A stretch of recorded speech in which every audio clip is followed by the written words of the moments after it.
Good evening, everybody. Welcome to another edition of Entrepreneurship in Focus. I'm your host, Marlon Joseph. I'm most excited to be here on another Tuesday evening because we've got a special guest in studio. And here we continue to fire information and let persons grow as iron sharpen iron. And we continue to make this place a safe space so persons can come and they can learn and we can interact and we can have healthy discussions. This evening I've got a special guest in studio. He's all fired up and is ready to deliver and to share information about himself. But before we do that, I want to acknowledge some of the persons on our live. I'm seeing Sandy Taylor, Rhonda Spencer Thom, Margaret. It's a pleasure to have each and every one of you joining. Just drop your locations in the chat so we can know where you're tuning in from, as well as to share the live stream so we all can get the information so that we can grow together. Together we win. This evening I have a special guest in studio, Mr. Shane Tull. I want to use the opportunity to welcome you for the first time to Entrepreneurship in Focus. Thank you. It's good to be here. How are you?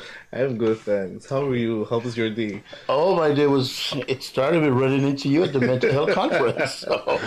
And I thought the conference was really informative. And it seemed like it was well attended. I presented a workshop on mental health and professionalism, so it was well received. So I'm very happy about that. And here we are talking about mental health. Interesting, mental health and professionalism. I love it. And we're going to delve into mental health. But first, I want to know, if you were to write a book about your life story, what would the title be and why? Be gentle to yourself. Be gentle to yourself. And why? Because I think it's important for us to be gentle to ourselves. I think that we go through life just in this hustle and bustle, and we try to take care of everyone else and not ourselves. So I think it's imperative for us to just take a breath, take a step back, have a seat, and just take 5 minutes for ourselves. And it's important that we do that every day, because I really believe if we're able to do that and be centered, we'll be more capable to help the people around us. I love it. Every day we're hustling, we're rustling to go to work, hustling to earn an income, hustling to do this and to do that.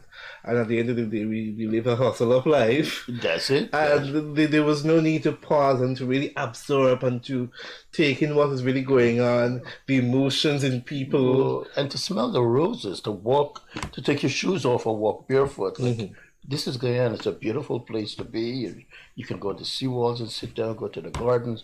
There are so many free things you can do to do self-care. Yes. You don't have to pay anyone. You just enjoy the beauty of nature. Definitely. And Guyana provides so much of that. Yeah.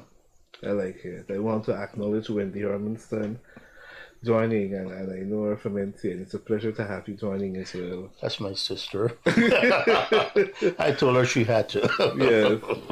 So help us to understand, who exactly is Shane Tull? Oh, wow. That is... I'll probably have to get my twin brother to tell you. Sum it up in pretty few words. My God, I can't... That's a very hard question. No one has asked me that. So, I'm passionate about humanity. I am passionate about about compassion and kindness. I think we live in a world where there's so much war and there's so much apathy and destruction, and sometimes I think we get so caught up in that, and we just pull into our own cosmos of political affiliation or doctrine or understanding, and sometimes we really fail to see that person next to us or to see that person in front of us. And we all have a story, and all of our stories are meant to be shared and meant to be heard, but we also have to create space for people to do that. So my real goal is really to create safe spaces where people are free to share their authentic selves, whatever that may be, as long as it's constructed in a healthy manner. I'm all for that. Interesting, beautifully said. So it's a pleasure to have a mental health guru on our program, and one of the things I normally do is to ask persons about their background so I can be able to better understand them and put things into context, particularly as we're talking about mental health. So in this case, What feelings do memories of your childhood evoke? I'm the youngest of 14 siblings. 14. Yes, my twin brother and I. So you may be in town and you see a guy looking just like me walking around, just say hello. But I think I am like one of the most fortunate people I know. I had great parents. My both of my parents came from not so great backgrounds, but when they got together, they really consolidated their love and their effort to There's a spark. take care of their children, not to spoil them, but to give them a sense of value and to help us understand that the world is a big place and we should think not only of ourselves but outside of us. Like my dad worked with a trade union and he was always about service. He would always have to be doing some kind of volunteer work or to go to church, doing something. But what we believed in was life is bigger than you, and your goal here is to serve humanity. So I've drawn that. And being the youngest of 14, you have all these personalities running around, and that's what got me interested in psychotherapy. And the fact that my mom would literally take time out of her day to literally engage each of us individually. So I think she was the greatest psychotherapist I've ever met. Because how do you create that space for each one of your children in this space to feel you are important? I see you. I validate you. As I was saying at the conference today, everyone needs validation. Everyone. And if we're able to provide that for someone, we're also validating ourselves. So I always want my journey to be an expression of humanity and compassion, but also to be a journey of what's right, that social justice should prevail, economic justice, climate justice, because we've done a very bad job with taking care of the climate. We need to be better stewards of the climate as well. And I think all those things impact our mental health. So, mental health is health. It's everything. The fact that we're having this conversation is mental health because we're talking about emotions and how we process our lives. So I don't know if that's a long way of answering your question. Certainly. So were there any period where you felt as though you belong and you didn't belong here and you felt out of place, out of touch? I mean, I think I saw those opportunities as an experience to grow. I left Guyana. I went to America. I went to basically all white college. I'm 16 years old at a predominantly white college with a Guyanese accent. How about feeling out of place? But I used that experience to be like, hey, well, they need to hear about my culture. They need to. This is what I bring to this community. And it turned out really well because I ended up being the president of the Black Student Union and writing for the school newspaper. So for some people, that might have thrown them back into their silos of feeling inadequate. For me, this was an opportunity to show who I am and really being very proud of Guyana because I'm like, this is where I'm from. I wear my Guyana t-shirt. And it was a great conversation because people are like, where's that from? So I get to educate them that, hey, this is South America and this is who we are. So it really sparked a lot of good conversation and created really sustaining relationships. So do you believe that working in mental health is somewhat in keeping with your purpose and true self? Oh, it's my authentic gift. I really think, I tell my students, whatever you decide to do in life, make sure it's your passion and that you'll do it even if you're not being paid. So mental health is just, it's my purpose. And really spreading mental health awareness, because I think we still live in a space where people do not understand what mental health really is. And that was just my next question. What really is what's mental what's health? this thing called mental health? And I think we're somewhat aware of all the pathologies around mental health, depression, suicidality, and all that stuff.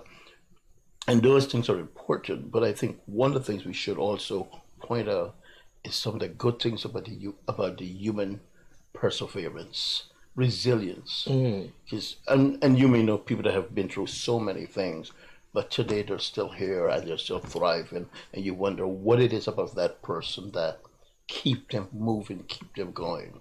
And I think of my twin brother. I think that he's been through so much stuff, but he's the kindest person I know.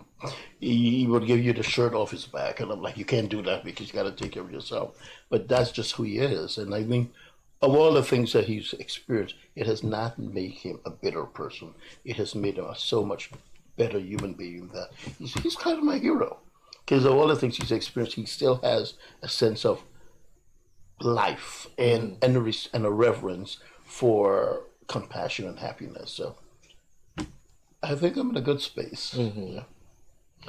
So if you were to describe some of these services or your work in the field of mental health, what would some of the areas be? It's in adult psychotherapy, individuals, groups, communities, because, mental health, it's not just a personal thing.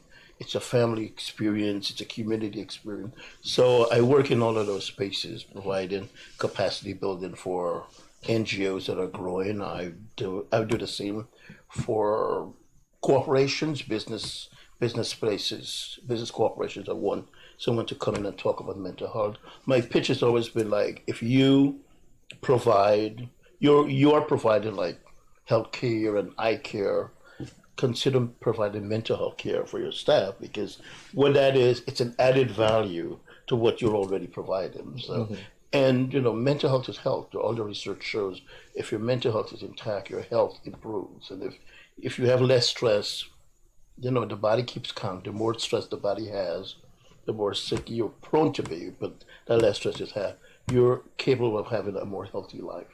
That's why it's important for us to take care of ourselves. Beautiful. So you were able to practice in different regions, in different countries. I'm able to practice thanks to Zoom, and with the advent of COVID, I had to close down my private practice and I start on Zoom and LinkedIn and WhatsApp, just seeing patients and doing work. And every now and then I get to go to another country and meet. I've done work in Jamaica. I've done work in Ghana. I've done some book presentations in Europe as well. So, and I've also wrote a book called The Mental Health Pandemic. And I wrote that book here. During the pandemic, I came and I was hanging out with my twin brother. And I'm like, we'll just talk about the pandemic. And I just wrote it, and it turned out to be pretty good. It's doing well in Amazon, and everywhere I go, I present it's well received, because I really believe that mental health became the pandemic within the pandemic. So I think we're at a space where we're probably physically overcoming the pandemic, but emotionally we're still struggling with the grief of the amount of people we've lost during the pandemic. I think we're at a place where we're still like trying to catch our breath. So I think it's important that we continue to talk about mental health, talk about grief and loss, but also to talk about resilience. You see that we survived the pandemic, a world pandemic, and we kind of thrived. I think we did very well as a people, and I think the humanity that came out of that, how we coalesced around each other and took care of each other during that time. I really think that was I believe that the humanity of what came out during COVID was more impactful and more powerful than COVID itself. But particularly in Guyana, did you find lots of Guyanese reaching out to say, well, I'm struggling, I need assistance, I need somebody to talk with? Yeah, yes. Because every program I've done in Guyana, after that, people have reached out saying, I hear you were talking about me, or I know somebody that's in trouble, that needs someone to talk to, that needs help. And I really believe if after every show, if one person reaches out and you're able to reach that person, you've done the job that humanity demands you to do. I think it's a moral imperative for us to take care of each other. As we're talking about mental health, I believe many people go through significant traumatic experiences. And instead of learning or getting help for it, they just develop a coping mechanism. And I believe some point in time it comes back to affect them. Is that accurate? That is accurate. If you develop a maladaptive coping mechanism, because people go through trauma and they may think, okay, well, I'll drink to we self-medicate ourselves after we go through a trauma, and that becomes a problem after. So you really need to address your traumas, and where we've all experienced trauma. For you and I may experience it and come through. I think, oh, tomorrow's going to be better. For some other people, it may be so devastating for them that they cannot get out of that hole. So I think if we're able to create spaces where people can come and talk about mental health and talk about their feelings and be validated and not judge, I think those spaces would really help us to normalize what it is, normalize what mental health is. I really think my goal is to put mental health on the front burner, where it becomes part of our daily lexicon, where people are talking about, oh, well, I'm going to go see my therapist, or I have an appointment with my therapist. And I've seen some shift in that direction, so I'm very hopeful that, especially for Guyana, that we're moving into a space where mental health is becoming a part of our daily lives in terms of not just awareness, but we're taking steps to address our issues. So I'm hopeful. And I think the conference today speak to that we have all of this resources and support, and it's out there. We just have to continue. You know, we keep these conferences, and it doesn't happen again until next year. What do we do within that year to continue promoting and pushing mental wellness? I think I like the word wellness because I think it takes away the whole pathology of mental health, but it also gives you this hope that with resilience and support, you can get through. But even at such a level where we find lots of persons coming to Guyana from different universities and facilities to talk about mental health, the response in terms of attendance, persons who are joining in from Zoom and persons who are going to the event to be able to participate from the content sharing over the 3 days, that in itself leaves much to be desired. Well, this was the first day. I think they're going to show up, and I think people show up for what's important to them. So there may be a specific workshop that's going on that if you're a mental health specialist, chances are you do not have 3 days to go to that conference. So you may have to be going to work and just take 2 hours and run it and do a workshop and leave and come back. So I think over the next 2 days, you'll probably see a lot of that happening. And when we look at our work environment, the many times you're hearing supervisors and managers saying employees must learn to leave their problems at home, separate themselves and from their problems, and when they come to work, they need to dedicate holistic. They need to be there. They need to commit their time and to work effectively. But how effectively can you do that, given that you're human and it's only natural that things from your personal life interfere with you and impede on your work? Everybody goes through stress. Life happens, but I think it's important that if we can have programs at work, have initiatives where you provide a mental health service. So if someone is in the throes of a mental health crisis, a supervisor or a manager can refer them out to get the support they need. And once again, if the workers come through and they're doing well, it increase your bottom line, your productivity. When workers feel that you're invested in them, they show up and they do well. I've done several workshops here with teachers, counselors, CPS workers, and the most important thing that they ask for is to be validated. I found it very surprising because I thought they'd be saying, we need more money. All they're saying is that we want the people that manage us to recognize that we're doing the very best we can with what we have. And I thought that was great. And I believe that teachers are the unsung heroes of society because we send our kids there for them to teach and parent and all that stuff. And, they need all the support they can. I don't think there's anything too much we can offer teachers for the work that they do and how they just take care of our kids. And, teachers buy lunch for children and pay for their exams and books. So I think recognizing that they're doing the very best they can and trying to find somewhere that you can add value to their experience and their training as well. 'Cause I think every teacher should have 2 or 3 psychology course about child development. So they have an understanding of the developmental milestones Not of a only particular that, child, of children. I would want to also go a step further to recommend that they themselves be counseled. Not just go through the course, but be counseled. Because they're interacting and children are coming from different backgrounds with Yes, different challenges and offloading on them. correct. Yeah. Then So, they're going to take it home to their families. But if they're effectively trained as well as given the counseling session to help them in correct. that transition to separate and to avoid burnout and all of these things, it will So work well. clinical support is important. Hmm. Teachers need that. Social workers need. Any person in the mental health space needs good clinical supervision, where it's not you're talking about. Okay, you see 50 cases this week. You meet all these home visits, but really, how are you dealing with the emotionality and the stress of what you're experiencing dealing with your clientele or dealing with your students? They need that.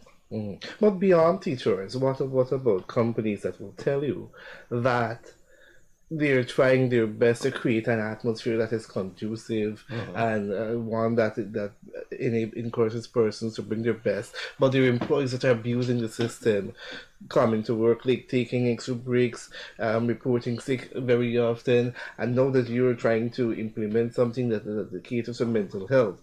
Everything is a mental health, you know. Well, my thing is that compassion and accountability can exist in the same space. Because I can be compassionate and supportive to your experience in terms of how you're managing your workload, but I'm also going to hold you accountable for that workload, and that's just good supervision. And if that person is not doing what it's supposed to do, then you need to find a way. How do you transition that person out of that role or that space and get someone that's competent to do the job? And sometimes, as a manager, just those are the things you do when you're the boss. Yeah, because many employers have deadlines and targets to Oh, meet, yes. and they would want to ensure that they're getting the most out of the employees. And many employees you will hear complaining about these are the cases that are there before them. Persons reporting sick, persons will come to work, persons do the whole thing. As well as you would hear some employees complaining that this is the case, management is being too harsh on them, they're not administering to their needs, they get their own thing going on, the one time off, and all kinds of things. My question to employers are you providing your staff with the right amount of training and resources that they can execute the work? And if you're doing that, then that's when you hold them responsible. Because if somebody's lacking, you send them on a training. When you get back from that training, you're able to execute your work better, then that's an incentive. That's an investment in the company. So once you give them the tools that they need to do the job, they should be able to function with the proper support. I hear you, and I am reflecting on a particular conversation I had with a business owner who was talking about when you're trying to send these young employees of today, Okay. send them on training programs and help them with systems and how to interact with customers. They're not taking any training. Is that you're being on your backs. Some of them feel that you're pressuring them too much. They do what you're telling them, and then next thing they go back and do back to square one, and it's all kind of thing. And even the customers, when they come to the door, they want thank you for coming here or whatever it is. They want the slam dam service, and it's a whole lot. So you will hear employees complaining on a daily basis about different challenges. Customer service is hard. Training people to provide customer service is hard work. You just have to stay with it, or that's why there's such a high turnover in that field. So, And even those that are working in the customer service department, I think they too need specialized training because they're interacting, they're taking all of the lashes from correct. the Yeah, from customers. yes. And at the end of the day, they also need to understand that is the It issue impacts that them. Yeah, people are upset about, definitely, not definitely. not them. So, as it relates to mental health and stuff, what are some of the challenges you would have experienced working in this field? Oh, just not having enough time Hmm. to do what needs to be done. I really think time management is important, but there's so much that needs to be done. You can have one case can take you a whole week because it has so many other challenges within this one case, one client, one family. It could take you a whole week to just deal with that one person, that one. So really being strategic in having a plan and time management, like really, you have to prioritize what's important. Hmm. So, and that's part of your training. You just do your assessment. You prioritize what's important first, and you just go down the list. Okay. And So, then there's a planned guideline that over, let's say, a week period or a month, based on whatever it is, these are the areas we expect to cover so that we can get the intervention. oh, we have great treatment plans, and we write them down. They look great on paper, and then you learn that you're human working with human beings. So even though these goals are great on paper, executing them and getting a family to buy in or work with you, therein lies the challenge. But that's the community mental health work that you do, and the education and engaging the family and really supporting them, Hmm. especially if you're working with a parent and children. I think it's important that we empower that parent and let them know that we're here as a resource for you, not to tell you how to take care of your children. Hmm. So those things make a big difference if you can get the parent to buy that, okay, this is an added resource I have to help me with my parental skills, or how do I manage my kids? Because kids can be a handful. Hmm. So, and think of if you have a special need child, that is even more demanding, and the parents or a whole family. Hmm. Those are the kind of things that social workers manage every day. And I always say I don't know how social workers here do what they do and what they have, because they really do great work in terms of caring for their families and their clients and going above and beyond for them. So, Hmm. and that's the real core issue of social work, really making change and being a change agent. That's what the core values of social work, and how do you show up and make that change happen, and still, and you have to show up the next day and do the same thing for another family. So, Hmm.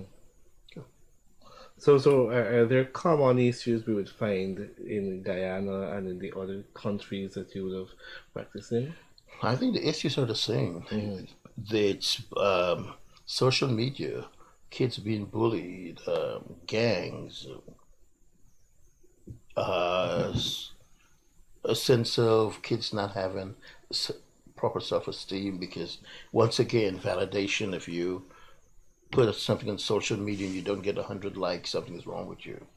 And that kind of mentality, parents really have to do a better job at changing that and really empowering their children that they are authentically imperfect in their own way, Hmm. and they're special, because kids will fall to anything that's out there if parents are not giving them the structure and guidance. And the thing is, most parents are not as social media savvy, but I think we really need to learn to become social media savvy so we know what our children are looking at, how much time they're spending online, because every kid has a phone. Hmm. You may think they're doing their homework while they're just, surfing online and not doing what they're supposed to do.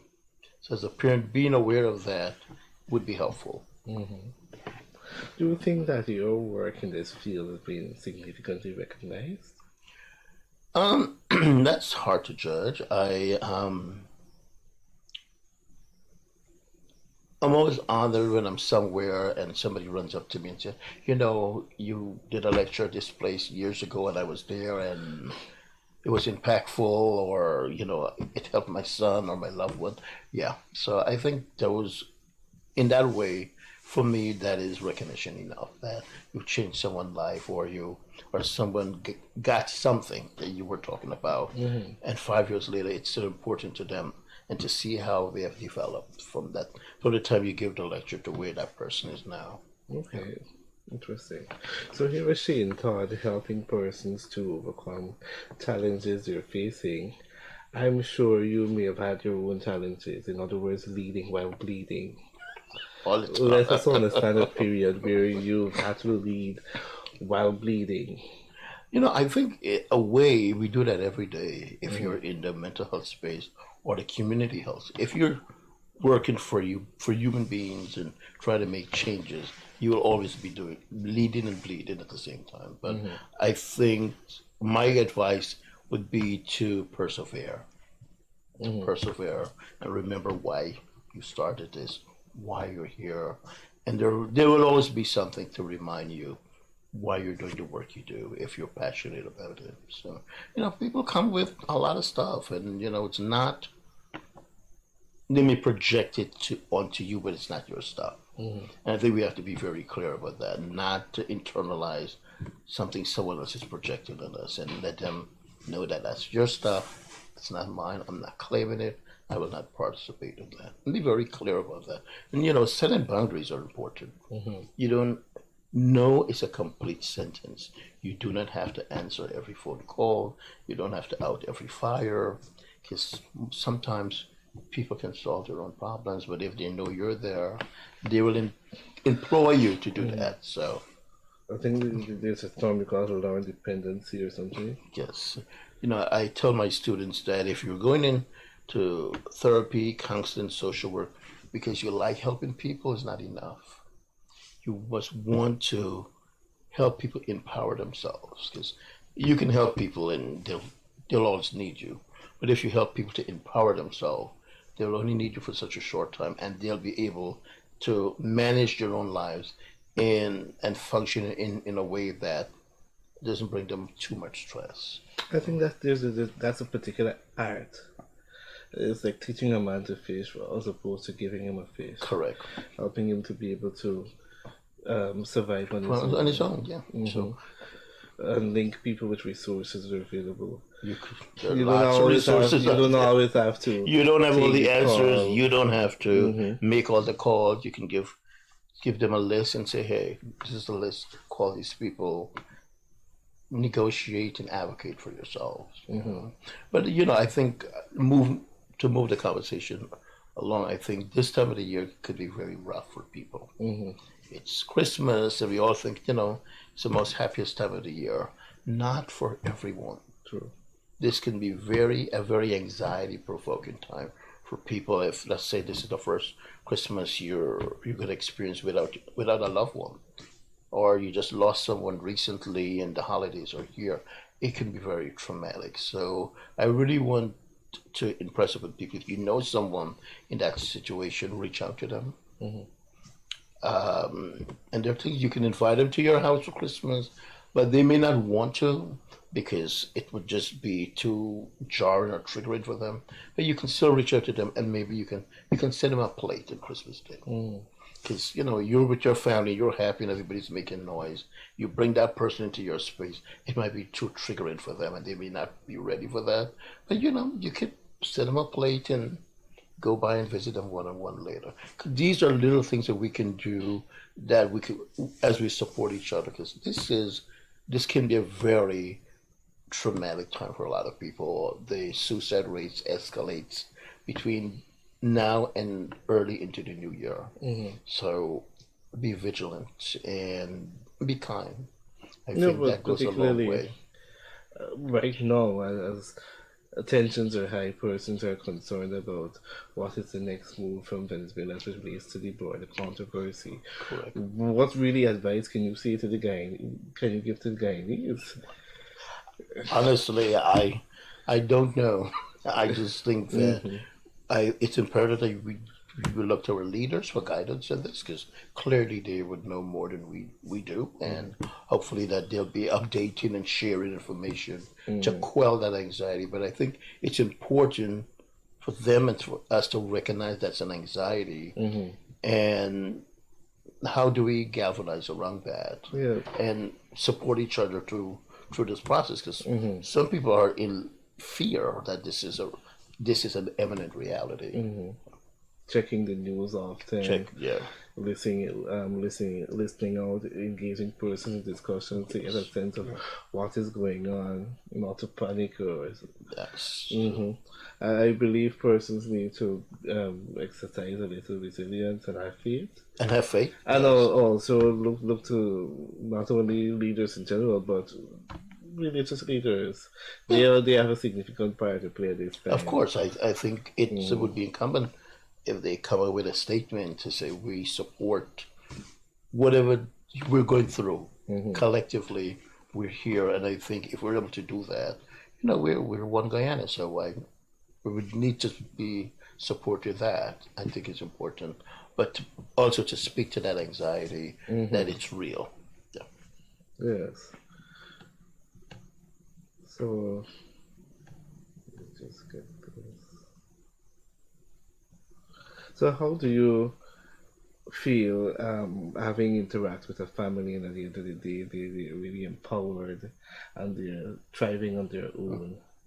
What feelings does that Relief, evoke? relief, and you get a minute to breathe because slowly and surely there'll be another family, another client, another something coming by the next day to replace that. So, but our in this mental health space, our victories are far in between, but they are significant when it does happen. You know, so but we have to continue doing the work and being committed to the process and getting the help we need and being able to say I'm overwhelmed or this is too much for me and I need help. Because sometimes we don't say that. We act like we know everything and we got it until everything falls apart. So being a mental health professional does not mean you're perfect. It doesn't mean that you have to have all the answers either. You could say, hey, I don't know this, but I'll talk to my supervisor or I'll do some research and I'll get back to you. You don't have to have all the answer. The most important ingredient in the dynamic is compassion. If your clients feel that you understand them, you hear them, you see them, you care about them, that's all they need. No one has all the answers. So if you were to elaborate on some common misconceptions as it relates to mental health, what would some of those be? Because there are some people who would hear people talking about mental health too, but it didn't move them one bit. Yeah, and that's where the continuous awareness it needs to be that we say, okay, well, what's this thing called mental health? It's really about how we take care of our emotions and our well-being in ourselves and our family and our community. It's this thing that we do mental health is what we do every day because mental health is health. So those misconceptions need to be challenged and sometimes there are more misunderstanding because people don't understand what it is. But engaging and having conversations, that's the easiest way. Do you think some of the music that we listen to affect our mental health? I'm sure it does. Yes, I think it. Some of the music I hear the younger people are listening to affects my mental health because I'm like, what are you listening to? I just think it's bizarre. But then I pause and I think being their age and maybe someone my age thinking the same thing. So we have to give young people some grace that they're just products of their environment. But I do think listening to music where it's misogynistic and homophobic and stuff like that, I don't think that's healthy. And it shouldn't be promoted. And we should have conversations about what music does to us. Because we listen to it, we dance to it, but are we reinforcing those same prejudices and stereotypes and which is harmful? There's no other way to say it's harmful. So from a mental health perspective, do you guys come out and advocate against such music, because while I hear you in terms of it affects you, but you give some kind of grace, the same music in turn affects some people Yeah, as they grow up. of And course. that is I believe, some of the causes of the mental health issues. I So I completely think agree. if we nip it in the bud from at a tender age, we will be so much better in this But fight. how do we do that? How do you fight against that structure and Hmm. that whole environment? Because it's part of social media. Hmm. It's out there. The content is raw. The only way we could combat that is really having conversations with our children Hmm. and having conversation with young people in our No, I think they lives. can do more in terms of lobbying the policy makers Yes, and stuff. yes, we can. Because certain music that come out, they would be the first when it's too lawless to come and ban. For instance, there was this song kicking some door, and they came out and they criticized that. But there are other songs Yeah, that are available that are worse than that, I believe, yeah. that are playing left, right, and center. And even some of the politicians, I believe, are gyrating to it. So That's a if community active. it, That's a community activist issue that Mhm, community need to address. If mhm, it's affecting the community, members of the community need to organize and galvanize and address that issue because it's important. because similarly, if a song promotes suicide, for instance, there's this song Rihanna sang when it first came out, Russian Roulette. And that song, lots of people used to play that song and talk about how they're feeling suicidal and don't kill yourself. So what came out of that? Just died on. And at the end of the day, I feel that we're going to just be having conversations and talking over and over. And at the end of the period, what are the tangible or the deliverables that we have to, or the results that we have to prove to put on the table? For instance, many over and over, you would find this department, that department, keeping mental health awareness talk and stuff, but it needs to turn into action. So, so you have a platform for that to say, okay, Hmm. we want to see how this changes, Hmm. and are they studies or evidence-based information out there that Hmm. says we started this in 2020, this is 2023, 2024, have there been any changes? Hmm. And what are those changes and how are we prepared for those? So, Hmm. when you're dealing with humanity, it's always going to be a challenge. You I know know, that. You I know that. know. It's always going to be a challenge. And it's never about blaming, but I really think it's about finding a teachable moment Hmm. where collectively we can learn from an experience and come out better on the other side. Hmm. Interesting. But I definitely feel a lot more needs to be done. Of This course, is just the tip of the iceberg when talking about mental health, and there's so much dimensions that you can definitely. address it from bullying to suicide to people being frustrated with the work environment and developing coping mechanisms to the prices in the market stressing people out, Yes, all kind of things. inflation. Hmm. It's real. These are real life stressors Hmm. that we're gonna always have. As long as you're alive, you will have You challenge. You will have challenges. well. One way or the other, you're gonna have challenges, and Hmm. you cannot solve every problem, but you can do the best you can to make life a little gentler, easier, for not only for ourselves but for the people in our lives. Hmm. So, what is one thing you'd want people to know about you and working in this mental health field? Um,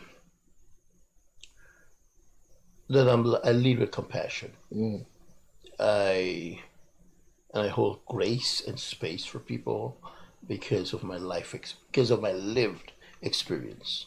Because we never get it right all the time, mm-hmm, and there are a lot of people that held grace for me and space and encouragement when I probably didn't do the right thing or say the right thing, and they give me grace on that. So I always continue to do that. That not to be so judgmental, not to be so harsh, but to recognize that, that person lived experience is different from mine. And instead of judging them, let me get to have a conversation with them.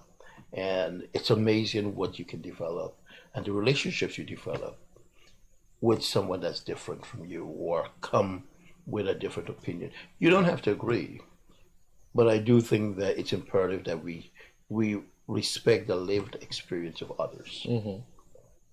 And for persons that are wondering how they can connect with you to be able to tap into some of the training and services you offer, how can you do that? You can go to tull@gmail.com,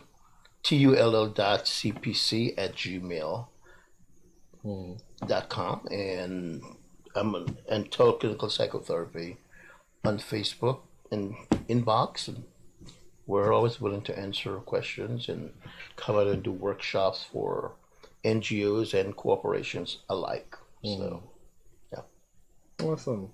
So I want to use the opportunity to thank you for taking time out from your schedule to interact with us and to be able to help us to understand a bit more about mental health. And through that, we're able to see that we're on a long road from achieving where almost every household is talking about mental health and being conscious of things that they can do and activities they can implement within their lives to be able to live a more happier life. But we're also hopeful. Right? We're hopeful. I find some people are functional but not fulfilled. And I believe if they start doing things to put themselves first or to look after themselves, Self-care. care for themselves, it would be so much better. Indeed. Many persons as well go around beating up themselves for some things some of them he had no control over. Correct. And I want to say to persons who might be hurting that it's okay to let go. Yes. It's okay to heal. It's okay to put yourself first and to do things that you like. Many times when we try to do things that we like, you fool yourself, or who you playing, and it is already hard because sometimes people's self-limiting beliefs are affecting them from going after their goals and their dreams. But if you speak positive and you empower yourself, you'd be amazed at how happy your life becomes. My mom says, speak positivity into your spirit. Yeah. And that's been my mantra. So for your viewers, what I want to say that my Christmas wish and blessing for you is to be positive, to be kind, and use this season not only as renewal, but a rebirth of ourselves, and to be kinder, gentler people to ourselves and each other. It's important because that's what Christ and Christmas is really about. Taking care of each other and celebrating that life. So they're really struggling to ensure that they place break up and reconciliate and all of the emotional. But that's culture. That's what we do, right? Trauma that comes with that. I know. And if you don't get the money on time, is stress. But that's what makes Christmas so great in Guyana. Because you never know how it's going to turn out. When Christmas morning shows up, for the most part, it turns out great. So, but some people still stress on Christmas morning. Christmas morning is when people still finishing the decoration and the final touch. Really? Yeah. I think that's just part of the excitement that we like. It's just. But is it necessary? I mean, only you clean your house, but culture is important. These are things we bring. It's part of our lived experience, and people want to break up their house. Let them break up their house and fix it back, and it's just how they celebrate. And I'm not doing that. But you listen. You go to people's house, and that's what they do, and you just say, "Hey, I celebrate you. If this is what makes you whole, I support you there." They're coming to you. Just they're coming to me. I'm going home soon. They're coming for you for the little home soon. The little guidance. Cool. Yes. But I'm very happy when we can discuss issues that are affecting people and to be able to come up with solutions for challenges. We were brothers keepers. Yes, we are. I may not have all the answers, you may not have all the answers, but we come together, we come up with something to help us. What are some of your viewers? Somebody's saying it's for nostalgia's sake. Nostalgia, yeah. Janessa Campbell, I'm seeing Beverly Goodman. Most employers engage in external body AP, Employees Assistance Program. That's important. Definitely. The greetings are coming. Good night and stuff. So you have a good platform here. Great, great.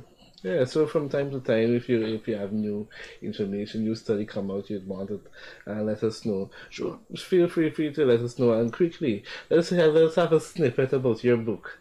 Oh, okay. So mental health pandemic. It's really talking about how we've normalized and how we can normalize mental health in our community. It's like a 45 page. It's not very thick, but the content is very powerful. And it's written in a way that a fourth grader can pick this up and read it. So anyone can pick it up and read it and feel that I have some more tools in my box to talk about mental health and understand mental health. And so I'm very happy that I wrote it right here in Guyana, and I debuted it right here, and it's been doing very well. I've got a lot of invitations to go all over the world presenting that book. I'll be in Ghana next month. Lovely. So, yes. So I'm very grateful. I'm very grateful, and I'm thankful to my son and my twin brother who always encouraged me that they tell me I don't push myself hard enough.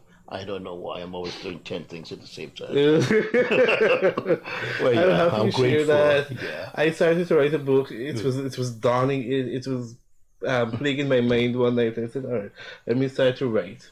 And it was talking about persons from a young age not being thought to go beyond boundaries, that they can have visions and they can step out beyond their comfort zone.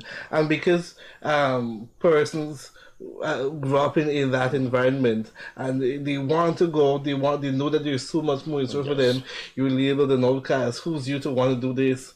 And as if the self-limiting beliefs are not strong enough, and so on. And many persons really don't get to work and understand their purpose. They're functional but not fulfilled. Okay.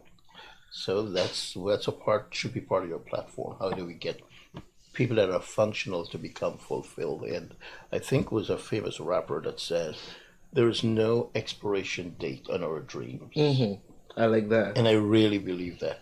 There's no expiration date on your dreams. So whatever you want to do, you could be. I saw in the newspaper not too long ago a 72 or 73-year-old woman graduated from UG.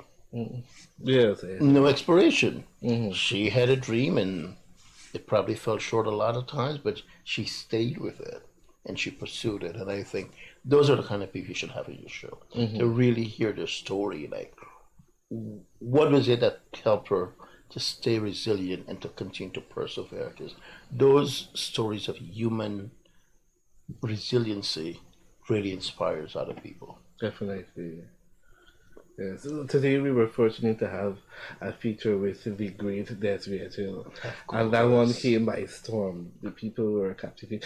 I too, every time I look at that interview, I would shed some tears and I would develop a stronger appreciation for Desiree Tull and the work And the work that did. she has done over My the years. gosh, I never Over knew the that years. there were people that are going through lots of challenges that continue to really pour out behind people, and I admire her for that. Yes, and she's been around and did a lot of work for HIV in this community and in Guyana. So I really think she's one of our national treasures. Yes. Notwithstanding, I'd like to thank you, and we hope that when you're back in Guyana, you come back and you let us know about the experience like overseas, Definitely. and hope we can use them because they're for us. Let them get all of the experiences, and we can learn from it so as to avoid falling into those challenges and avoid those pitfalls. Indeed. So we can be better on this side of the hemisphere. We can be our best selves. We can be our best selves. Awesome. Thank you. I want to thank the viewers of Entrepreneurship in Focus. I'm seeing Mohammed Asgar, Rhonda Spence-Storm, Gwyneth Barker, Wendy Herbenstein, Beverly Goodman, and several persons joining. It's a pleasure to have you guys on Entrepreneurship in Focus. I promised you guys some giveaways, and we're going to have them next week. So you guys are going to be getting some giveaways for the Christmas. I Nice. want to thank you for tuning in to Entrepreneurship in Focus. Take care. Thank you.